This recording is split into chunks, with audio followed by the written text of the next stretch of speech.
Hello everyone, welcome back to the channel.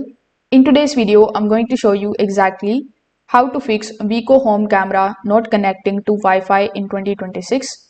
So first of all, you need to understand that VicoHome cameras usually support the 2.4 GHz only. So if your router is on 5 GHz, the camera is not going to connect.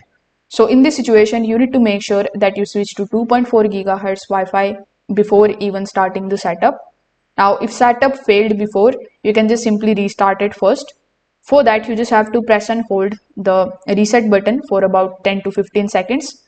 After that, you need to wait for the camera to restart. This particular step is going to clear most of the old connection data. Now, during the setup, you need to keep your camera, your phone, and the router close to each other. This is going to improve the pairing success.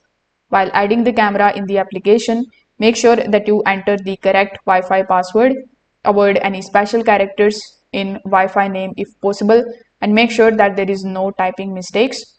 When you are doing this, make sure that the location is on and the Bluetooth settings are on. So these are needed for the device detection. Now sometimes the network is the issue, so you can turn off your router and wait for 60 seconds. Afterwards, you can try turning it back on. Then you can try connecting it again. So you can try these simple and easy fixes and see if the camera is working properly again. If this video helped you out, make sure that you like this video and subscribe to the channel. Thanks for watching.